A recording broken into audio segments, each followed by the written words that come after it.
जय हिंद दोस्तों, एक बार फिर से स्वागत है आप सभी का। आप जीके जीएस के इंपॉर्टेंट एमसीक्यू फॉर्मेट में प्रश्न होने वाले हैं। खास बात आज की क्लास का ये है कि भैया आपको प्रीवियस ईयर क्वेश्चन मिलेंगे जो हमारे पहले पेपर 2024 में पूछे गए थे, और बार बार जो रिपीट होने वाले प्रश्न हैं, जो चांस हैं कि ये प्रश्न आ सकते हैं, वो सभी उससे आधारित प्रश्न भी आपको क्लास के अंदर टोटल 30 प्रश्न देखने को मिलने वाले हैं। तो बिल्कुल समय को बर्बाद किए बगैर और बढ़ते हैं अपने क्लास की तरफ। और यहाँ पे पहले ही प्रश्न हमारा दिया है एसएससी जीडी प्रीवियस ईयर 7/3/2024 को पूछा गया था कि प्रथम एशियाई खेल खालिस्तान वर्ष में आयोजित किए गए थे। कौन से वर्ष में आयोजित किए गए थे प्रथम एशियाई खेल? और मैं आपको बताऊं, ये फेवरेट क्वेश्चन है, मुझे लगता है कि ये लगभग हर बार पूछा जाता है। और यहाँ पे राइट आंसर हमारा क्या बनेगा? 1951 में। कब किए गए थे? 1951 में। कहां पर किए गए थे बेटा? दिल्ली में किए गए थे। कहां पर? दिल्ली में प्रथम एशियाई खेल आयोजित हुए थे 4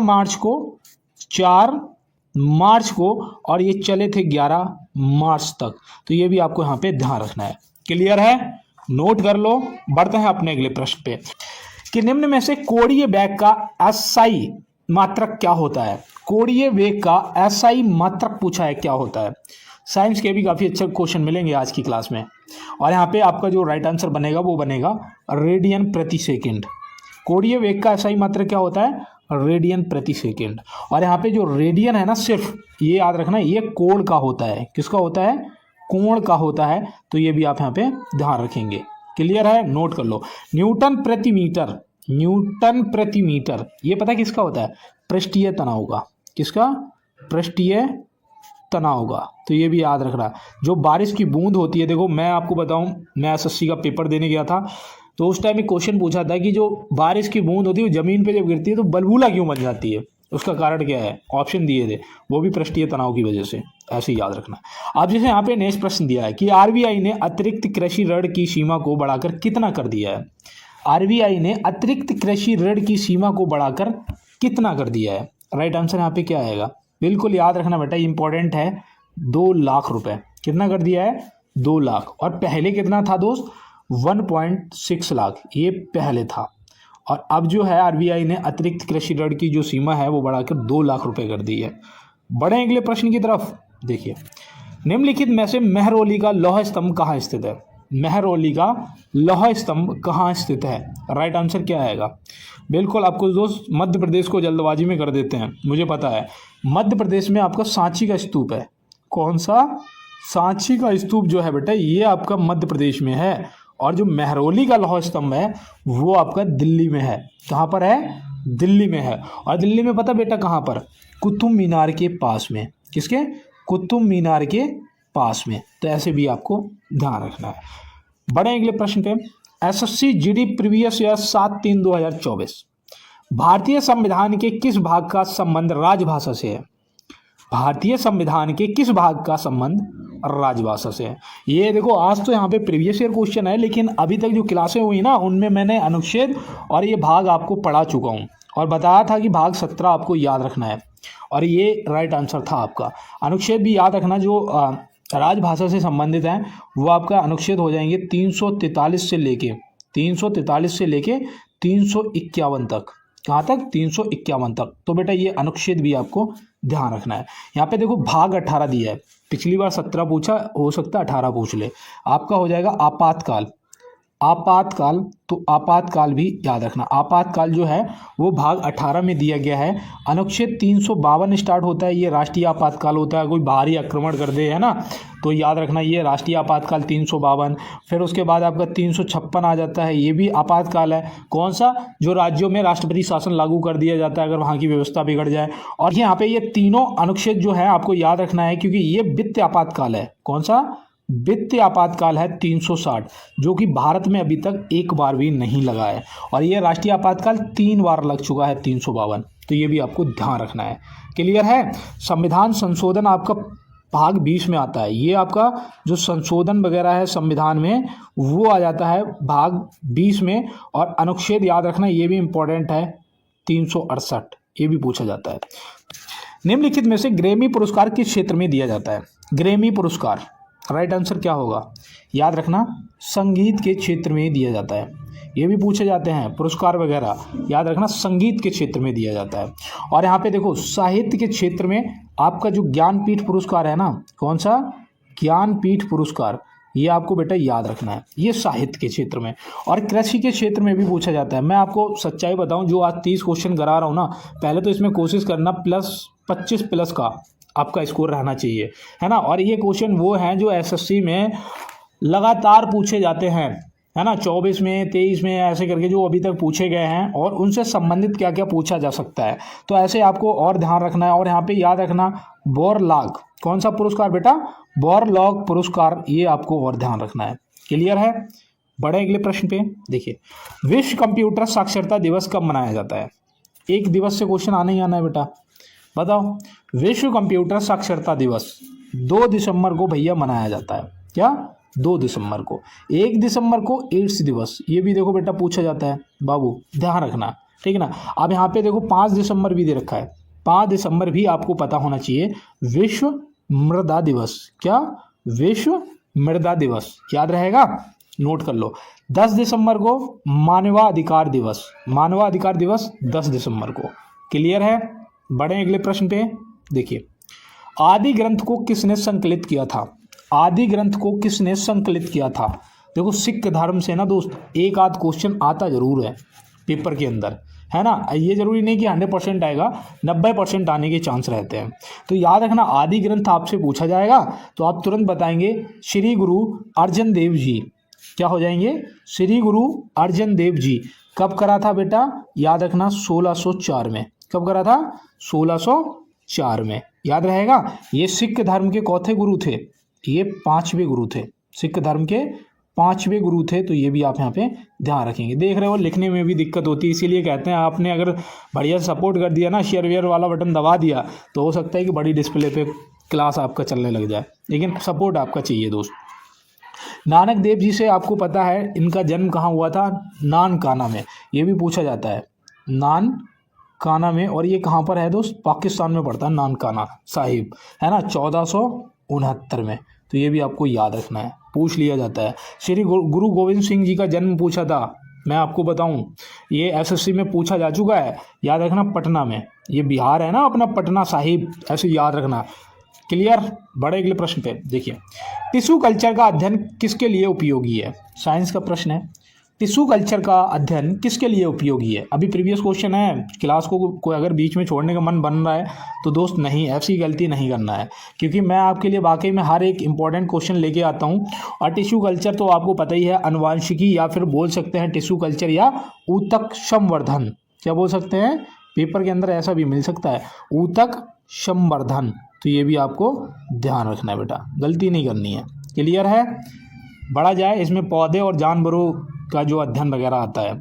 बढ़े अगले प्रश्न पे। देखिए देवदास उपन्यास के लेखक कौन है, आना ही आना है भैया, एक तो प्रश्न आना ही आना है, ठीक है ना। बताओ एक लेखक पूछा जाता है, देवदास उपन्यास के लेखक कौन है, बताओ दोस्त। श्री शरद चंद्र चट्टोपाध्याय। मैं 5 सेकंड का समय इसलिए देता हूँ ताकि आप अपना आंसर आसानी तरीके से कर पाएँ, ऑप्शन पढ़ पाएँ। और ये कब बेटा प्रकाशित हुआ था, ये कब प्रकाशित हुआ था, तो याद रखना ये प्रकाशित देवदास जो उपन्यास था ये 1917 में हुआ था। कब हुआ था, 1917 में। क्लियर है, कोई दिक्कत तो नहीं है। रविन्द्रनाथ टैगोर जी से याद रखना दोस्त, जो पूछा जाता है पोस्ट ऑफिस, ये नाटक है, पोस्ट ऑफिस, है ना, यहाँ पे आ नहीं पाएगा पूरा, मैं ऐसे लिख देता हूँ, पोस्ट ऑफिस नाटक, ये रविन्द्रनाथ टैगोर जी, याद रहेगा। बड़े अगले प्रश्न पे। देखिए एसएससी जीडी प्रीवियस ईयर 7/3/2024 पूछा गया है, भारत में नियोजित आर्थिक विकास किस वर्ष शुरू हुआ था, भारत में नियोजित आर्थिक विकास किस वर्ष शुरू हुआ था। राइट आंसर क्या आएगा, हम सभी को पता है भैया, ये 1951 में हुआ था। कब हुआ था, 1951 में हुआ था। क्लियर है। बढ़े क्या अगले प्रश्न की तरफ, लो बेटा फिर। बल और विस्थापन का गुणनफल क्या कहलाता है, बल और विस्थापन का गुणनफल क्या कहलाता है। यहाँ पे अगर आपने कार्य को लगा दिया ना ऑप्शन सी को, तो आपका बिल्कुल राइट आंसर हो जाएगा। बल और विस्थापन का गुणनफल क्या कहलाता है, कार्य, वर्क। क्लियर है। बड़े अगले प्रश्न पे। लो, आलू भूमिगत रूपांतरित तना होता है, उसे क्या कहा जाता है, आलू भूमिगत रूपांतरित तना होता है उसे क्या कहा जाता है। एसएससी की भाषा में लिखा हुआ ये क्वेश्चन है, ऐसे समझिए, ये पूछा जा चुका है। और यहाँ पे देखो मैं वो बताऊंगा जो 2024 में पूछे गए थे, और जो पहले पूछे जा चुके हैं वो ऐसे ही आपको मिलेंगे। जैसे यहाँ पे कंद आपका राइट आंसर हो जाएगा, क्या हो जाएगा, कंद आपका ऑप्शन ए राइट आंसर हो जाएगा। बढ़ते हैं अगले प्रश्न पे। निम्नलिखित में से मलयालम भाषा किस राज्य से संबंधित है, पूछा जाता है। मलयालम भाषा तक पूछी जा चुकी है कि किस राज्य से संबंधित। सेम प्रश्न पूछा गया था एसएससी में, याद रखना बेटा, केरल से। किससे, केरल से। जीडी वालों भैया ध्यान दो इस क्लास पे, बिल्कुल आपके लिए इंपॉर्टेंट है। और देखो यहाँ से मेघालय से गारो, याद रखना, गारो खासी जयंतियाँ हैं ना, ये आपकी मेघालय में पहाड़ियाँ भी हैं, जनजातियाँ भी हैं, और भाषा आपकी गारो, मेघालय। क्लियर है। अब देखो यहाँ पे सिक्किम, सिक्किम से कल ही मैंने आपको बताया था, कौन सी, नेपाली। कौन सी बेटा, नेपाली भाषा, ये सिक्किम से, याद रखना, पूछ ली जाती है। अब यहाँ पे महाराष्ट्र दिया है, महाराष्ट्र में देखो माँ से महाराष्ट्र, माँ से मराठी, तो मराठी भाषा भी याद रखना महाराष्ट्र से। क्लियर। अब अगर मैं यहाँ पे आपसे पूछूं कि बेटा कर्नाटक में कौन सी भाषा बोली जाती है, बताओ क्या होगा आपका राइट आंसर। का से कर्नाटक और का से कन्नड़, कौन सी, कन्नड़ भाषा, तो याद रहेगा। क्लियर है। क्या बढ़ा जाए अगले प्रश्न की तरफ। लो, निम्नलिखित में से राजस्थान में लोकसभा सीटों की संख्या कितनी है।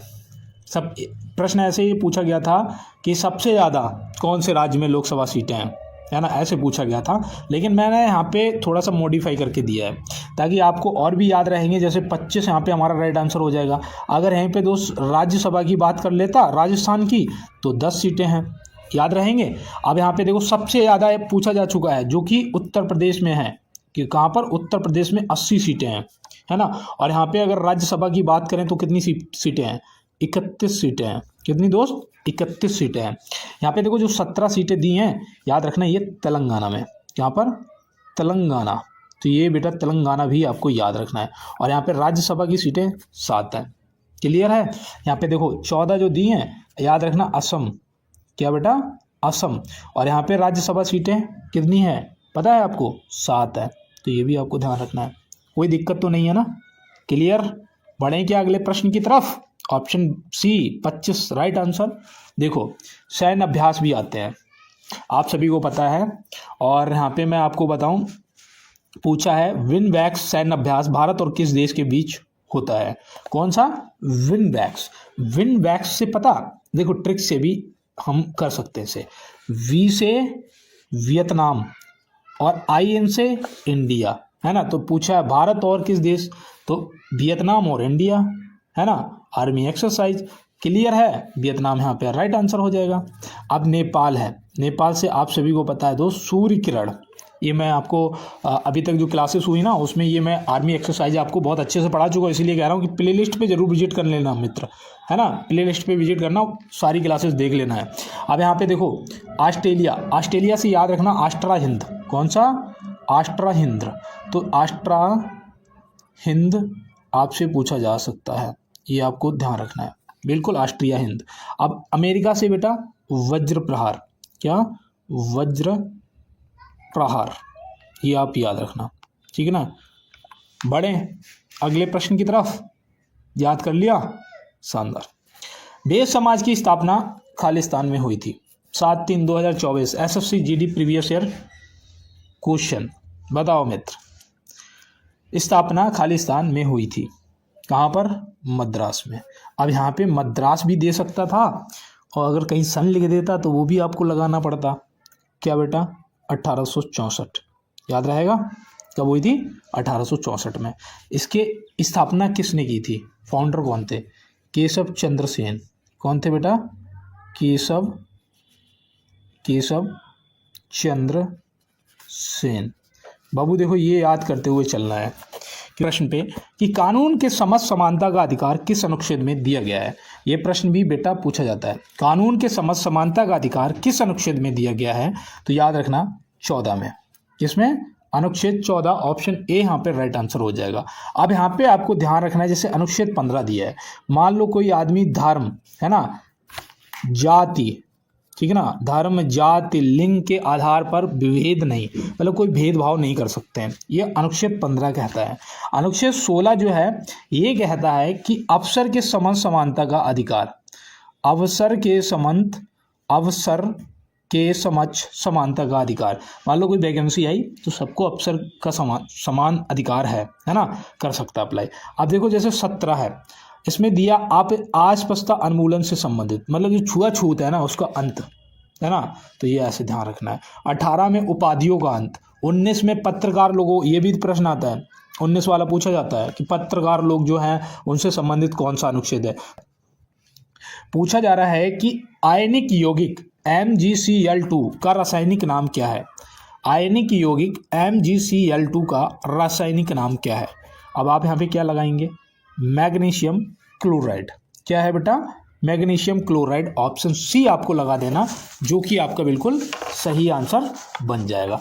बढ़े अगले प्रश्न की तरफ। देखिए, कौन सी संख्या इलेक्ट्रॉनों की अधिकतम संख्या है जो एम सेल में मौजूद रह सकती है।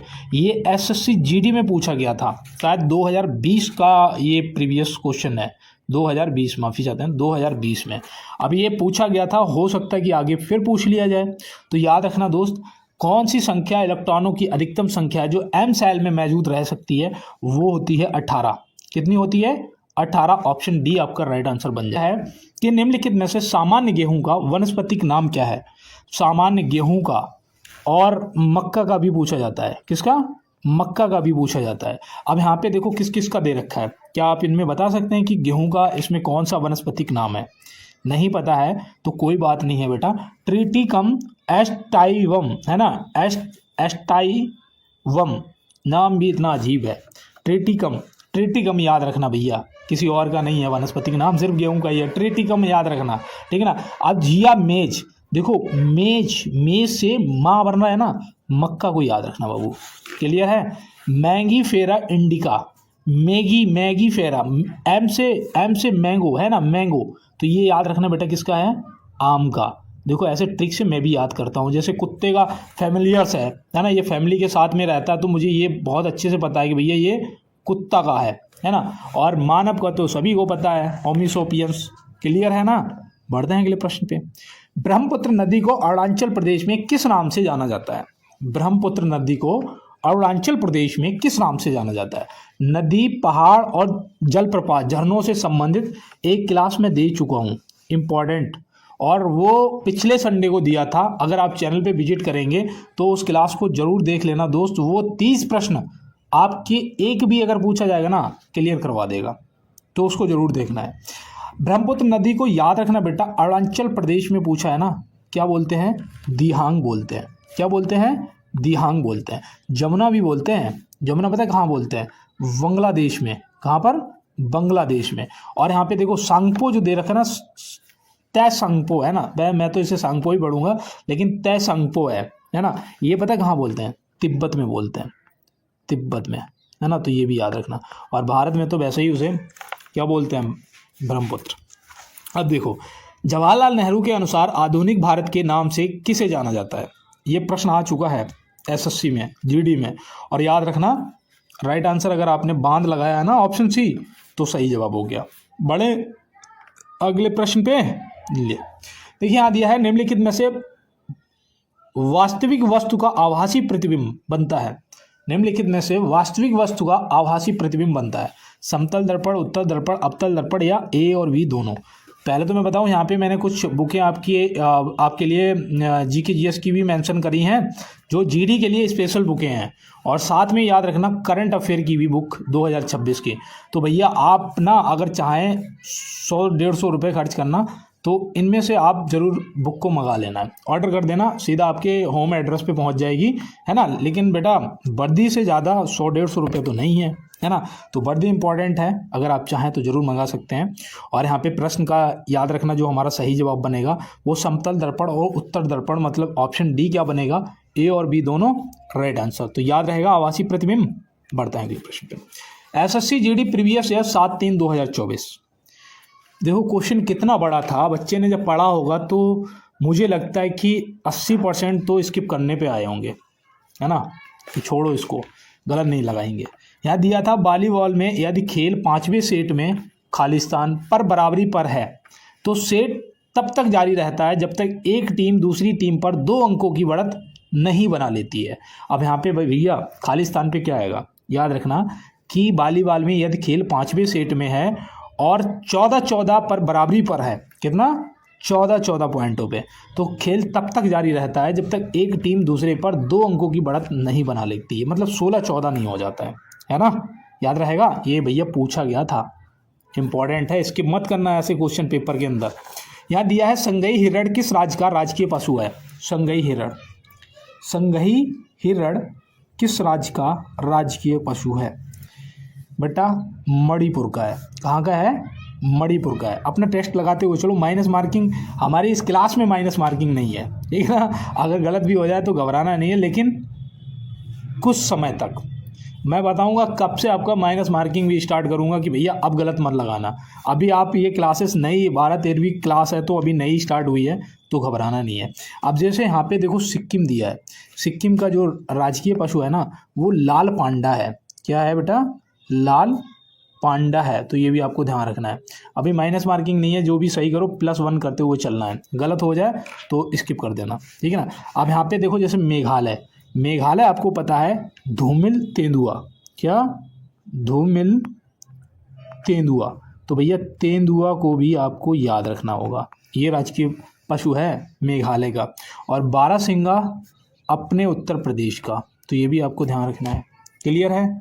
अब तो भैया लाइक वाला बटन दबा दो, अब तो मज़ा आ रहा है मेरे साथ में पढ़ने में। अपने प्रेजेंट लगा दो और शेयर कर दो, करा दो शेयर, और बढ़िया तरीके से वायरल हो क्लास। निम्नलिखित में से प्लानिंग एंड द पुअर के लेखक कौन है। प्लानिंग एंड द पुअर के लेखक कौन है, बताओ भैया। एक ना एक तो पूछी जानी है ना, याद रखना। यहाँ पे B.S. मिन्हास, ऑप्शन ए क्या होंगे आपके राइट आंसर बनेंगे। बड़े अगले पे लो, न्यूट्रॉन की खोज किसने की थी। न्यूट्रॉन की खोज, ये देखो साइंस में ये खोजें वगैरह भी पूछता है, और खोजें आप सभी खोज के रखो। यहाँ पे जैसे चैडविक है ना, राइट आंसर बनेंगे। कब करी थी, 1932 में करी थी बेटा, तो ये भी ध्यान रखना है न्यूट्रॉन की। अब यहाँ पे रदरफोर्ड दे रखा है, अब पूछा जाएगा रदरफोर्ड, तो याद रखना प्रोटॉन, किसकी, प्रोटॉन की खोज। बिल्कुल बेटा, ये आने ही आने हैं, ये ऐसे पूछे जाते हैं। इन्होंने 1917 में करी थी, ये भी देखो आपको ध्यान रखना है। यहाँ पे देखो थॉमसन है, ये तो मैंने अभी 2 दिन पहले क्लास में बताया था कि इलेक्ट्रॉन की खोज करी थी। किसकी, इलेक्ट्रॉन की खोज करी थी। कब करी थी, 1897 में, तो ये भी बेटा आपको ध्यान रखना है। बड़े अगले प्रश्न पे लो, गुज्जर जनजाति कहाँ निवास करती है। जनजातियों से आज मैंने वादा करा था कि संडे को क्लास दूंगा, लेकिन फिर मुझे लगा कि आप दोनों लोगों के पेपर MTS वालों की क्लास 8 बजे होती है भैया, और आपकी 9 बजे होती है, तो मुझे लगा क्यों ना आपकी क्लास ज़्यादा इम्पोर्टेंट है ना। तो अब सिंगल पर्सन हूँ, नहीं मिला समय, लेकिन आपकी क्लास ज़रूरी थी, तो मैं इसे लेके आ गया। अब मैंने सोचा यहीं पे आपको बता देता हूँ। जैसे याद रखना, गुज्जर जनजाति आपकी जम्मू कश्मीर हो गया, यहीं पे अगर मान लो हिमाचल प्रदेश दे देता है ना, हिमाचल प्रदेश, तो वो भी आपका राइट आंसर हो जाता है। भैया ये दिल्ली में भी निवास करते हैं, गुज्जर जो हैं वो दिल्ली में भी निवास करते हैं। ये भैया राजस्थान में भी निवास करते हैं। ये भैया राजस्थान के अलावा आपके हरियाणा में भी निवास करते हैं, HR है ना। ये उत्तर प्रदेश में भी निवास करते हैं, तो ऐसे आपको ध्यान रखना गुज्जर जनजाति। क्लियर है।